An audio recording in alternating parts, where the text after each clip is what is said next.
going on, everyone? Welcome to Wizards Outlet. Here with Cardell Dudley Jr. As always, I'm Wilson Turner Jr. Now, look, Giannis had a triple doubles. The Bucks sold off the Wizards 117 to 111. Thought Washington did a good job for most of the game, especially in terms of how they, decided to kind of wall off and keep Giannis out the paint.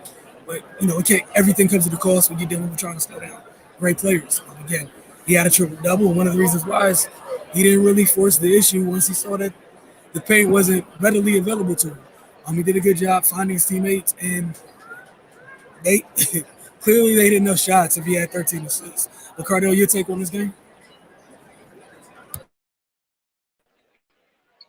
Yeah, it just felt like the Bucks balanced attack and their overall team defense was in the game, man. They moved the ball. They had 30 assists as a team, which is outstanding. And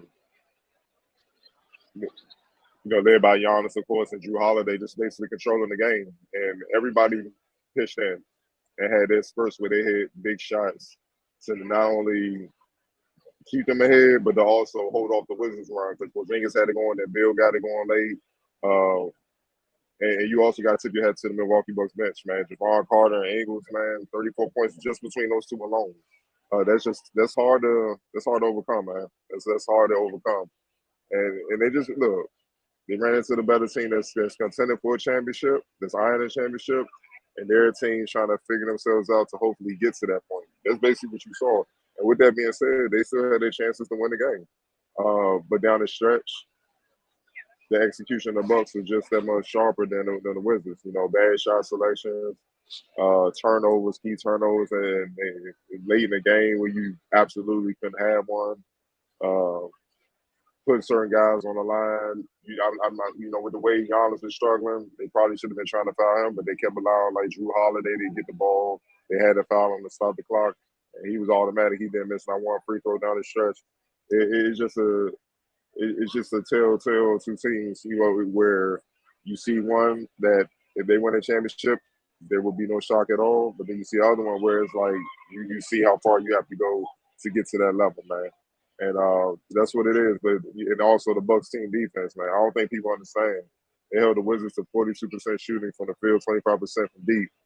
But Bill, 15 to 32. Now he got it going kind of late, but for most of the game, he was highly inefficient. And he was 0 for 5 from 3. But he finished with 33 points.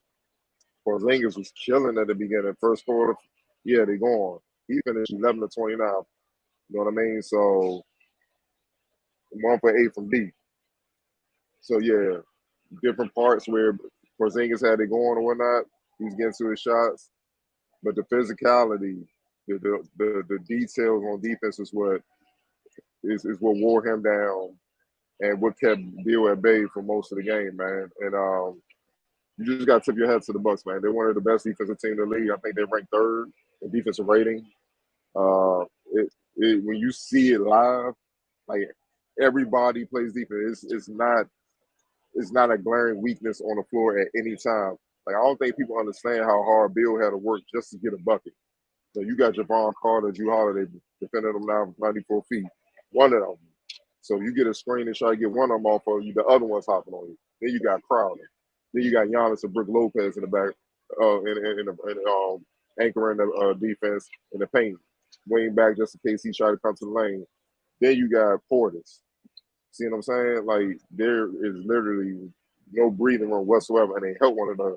Can't forget about Connaughton and Grayson Allen and those guys and how they get after it, man. There's really no breathing room. And that means as a team, you have to be elite level efficiency with moving the ball, getting good, quick shots. And when you have a daylight, making sure you actually capitalize on those shots. Because another thing the Bucks did, they held them to one shot for most of the game. Like, they missed, it was going the other way. And that's just the icing on the cake of how great they are defensively, man. You know what I mean? So you got to tip your hat to them, man. Look, this ain't one of those games where you can just be like, come on, Wizards, man. Y'all could have did this and did better. But for them to hang with the Bucks, especially with no Kyle Kuzma, that says a lot. That says they're competing better on both ends and whatnot. But they just got to fine-tune the details so they can start winning these games because they're running out of time, man. They're running out of time. Well, after this game, where 17 left. So they got to start putting wins on the board if they want to stay in the play-in spot or possibly try to move up in the play-in spot or whatnot. So they got to win like 2 or 3 games just to get in the playoffs, man, because it's going to be tough. But all in all, they competed, but the Bucks were just overall the better team, and we knew that coming in. It just a matter if the Wizards were going to compete and if other guys was going to step up. And that's the other thing. They outside Bill and Porzingis, they ain't really get that extra move. Then he had a cool game, but they needed him to get in the 20s. They needed him to get in the 20s. Somebody to get in the 20s. Kind of because you saw what the Bucks did. Now look, Giannis had 23, Lopez had 15, Holiday had 19, Grayson Allen had 11. Who's the difference in the game? Carter, 20 points off the bench, 7 to 13, 6 3-pointers. 6 3-pointers. And that's what I mean by the details from the Wizards. You can't allow a guy that really is in the game to just run the offense and defend to have 6 3-pointers on you, man. You're not gonna win any game with I mean, shoot, what is he? What would you say at all times when he's on the floor, maybe the fifth option, and he burn you for six At three best. threes? That's just tough to do, man. Yeah, like you said, I just walked away thoroughly impressed by a defense that looks good on TV. Getting to see him with my own eyes. We were talking all game about just how fun it was to watch Milwaukee work in just on that end of the floor. Like everyone's on the same page. Like the amount of communication and again the amount of detail. Washington was trying to find different ways to open things up. They were just saying no to so many different actions throughout possessions. Um, think about the hell they had Billy. Typically, he'd run him off the line. It's a hard closeout. He knows he could kind of, one dribble pull up, get to a spot. Even his step backs look a little awkward tonight at times. They were hounding him. Like Cardo said, it couldn't have been fun where you're switch. Usually, today's NBA, folks switch to kind of get a matchup they want. What's the matchup you want on the perimeter? Like what do you get that's wonderful? Where you're like, oh, food against Milwaukee. Like even the guys like you mentioned all the guys tonight. I know folks don't like Grayson Allen, but all you saw all night was a bunch of dudes out here, hands up, playing textbook defense all over the floor.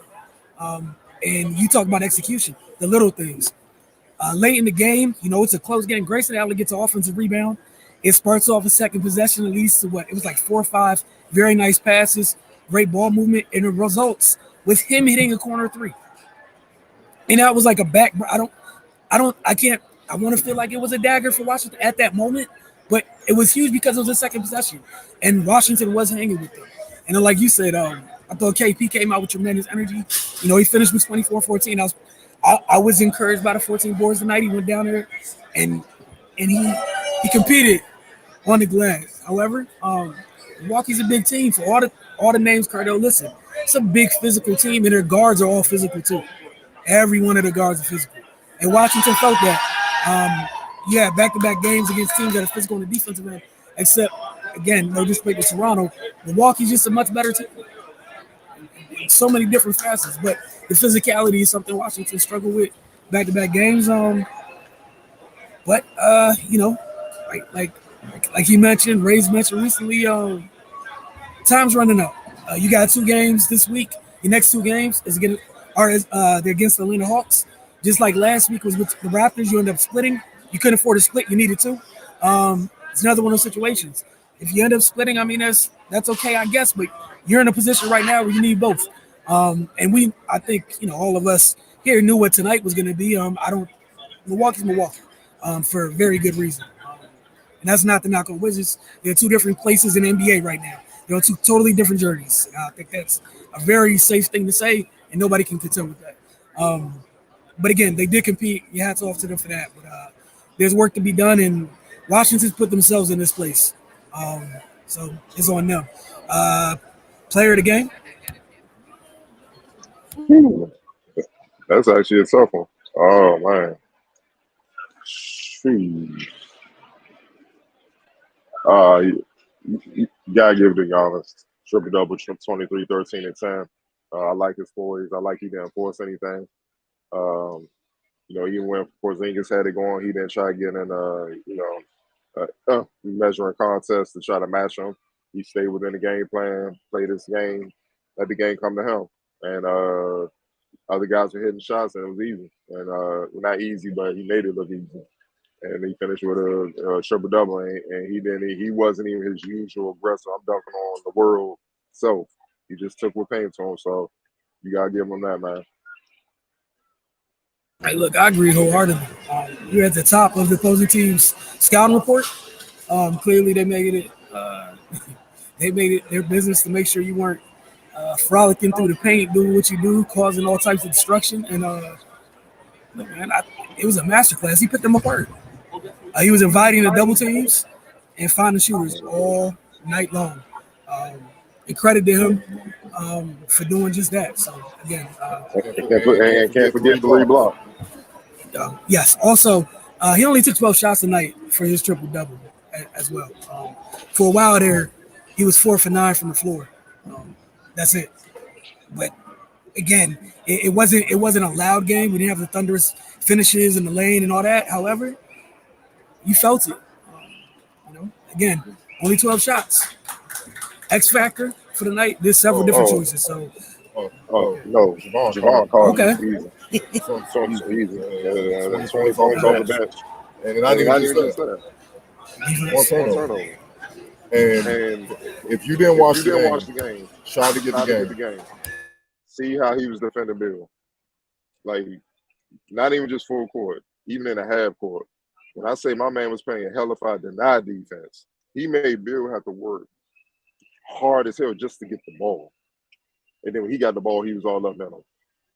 And that's what made trigger Bill to get extra aggressive, like, nah, dog, you know what I'm saying? Which helped their team, because for a split, for a few minutes there, Bill was taking it personal, like, man, I'm about to just take on the whole team, man. You can't guard me getting in the one-on-one. And they're like, cool, shoot your team out the W. But then Bill reeled himself back in, being a veteran, understood what was going on. He understood they wasn't going to go away. You still got to play smart. So, look, man, he played a hell of a game. Like, no one coming in thought he was going to hit 6 threes. And 20. Think about it, he only averages 7 points a game. And he hit them up for 20. And during the season, he's shooting 41% from deep, so he's capable. But not for 6 threes, you know what I'm saying? So,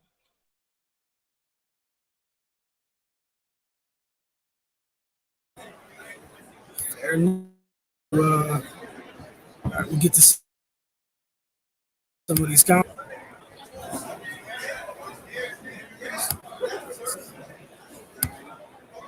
As always, appreciate y'all tuning in.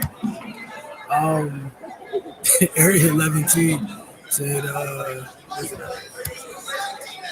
said Cruz ass ain't playing tonight because he's not trying to get bodied by Giannis. He ain't slick. Y'all are just rude. That's what y'all are, just rude. Got Cardell back. Area 11T had this fired off while I was in here putting the stats together. Biggie Steve said 22 for 49 from 3 to our 8 of 31 from 3.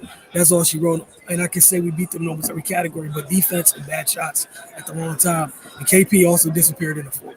And I think much of that's what Cardell already, alluded to. Again, we appreciate y'all for tuning in and providing the comments, man. We always do. Blizzy Black said, I like what I seen tonight from Bill.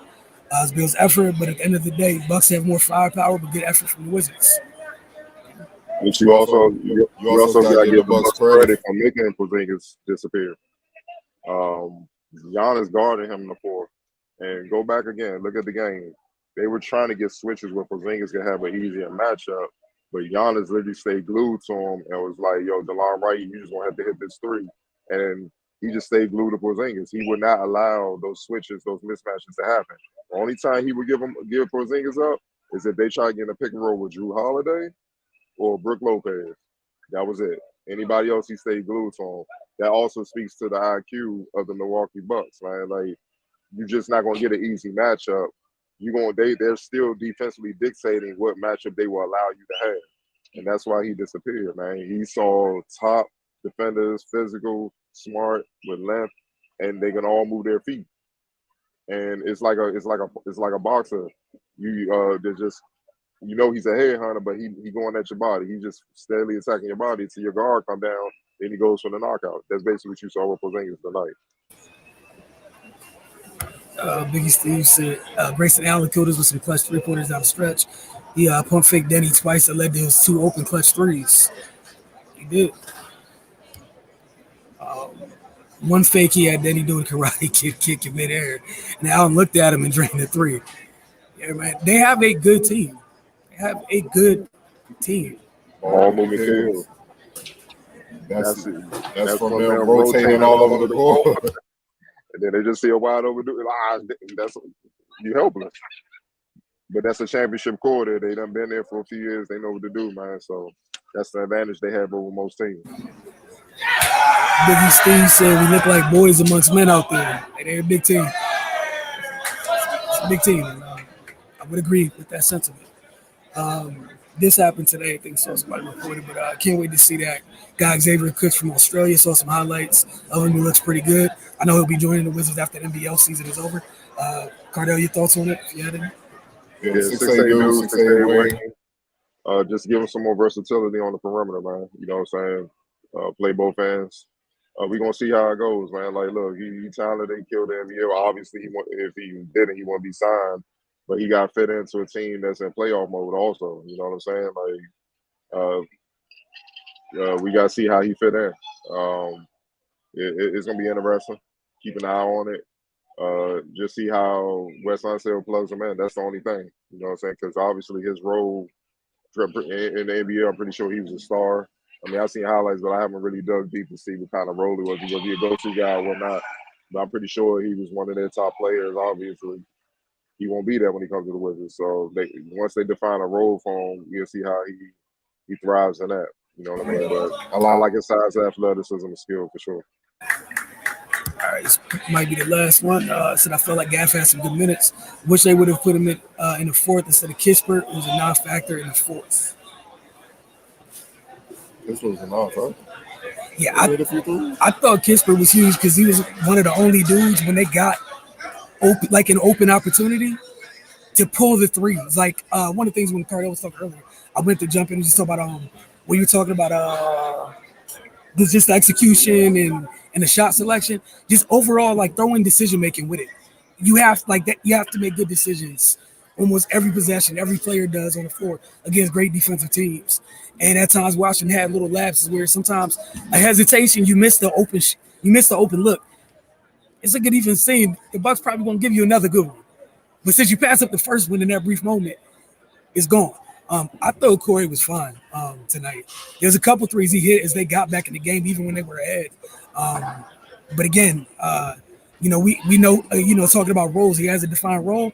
I wasn't upset with it. I can only think of one moment when I was like, hey, Corey, you probably should have shot. Because I think he hesitated and put the ball in the floor, and Cardell and I laughed. It's like, hey, that's Drew Holiday. Nothing good's coming from that. You normally, I don't have an issue with Corey attacking a hard closeout, but there's levels and everything like Drew Holiday, bro. Just if you didn't pull it, move it. Nothing good's coming from that guy being on you. He said Kispert was nice at 3 quarters. We didn't do anything in the 4th. Again, Milwaukee's defense. Like after seeing Corey hit a couple shots, I'm pretty sure they were aware. As Cardell said, they were dictating the matchups.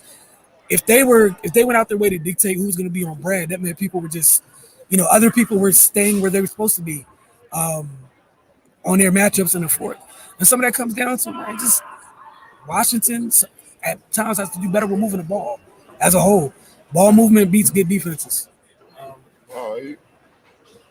He hit a big three with 30 seconds left to bring it within 4. So you can't say he ain't do nothing. Like, he played his role. Plus, Bill had it going. So, they're going to try to get the ball in his and Porzingis' hands, man. So, but he hit a big shot. They try to keep it close. And a couple times that he was left open, he made him pay. So, I mean, that's ideally all you're asking for Corey, right? Come out here, compete on the defensive end. When you have open shots, catch and knock them down. So, for me, I'm kind of with Cardell on this. They played a really great defensive team. People weren't going to have a bunch of open looks. And there's a reason one team's contending to win another title, and one team is, they are where they are. Big button, little button, whatever you want to call it, they are where they are. Definitely credit the Bucks defense for sure. We appreciate y'all tuning in. Appreciate the love, and we appreciate y'all each and every time. I think the next time we'll see you guys, it's a busy month. It's Tuesday night. The first time they play the Hawks this week, I believe. No, they're on the road on Tuesday, and they come back. So we'll see you guys soon. Y'all have a great evening.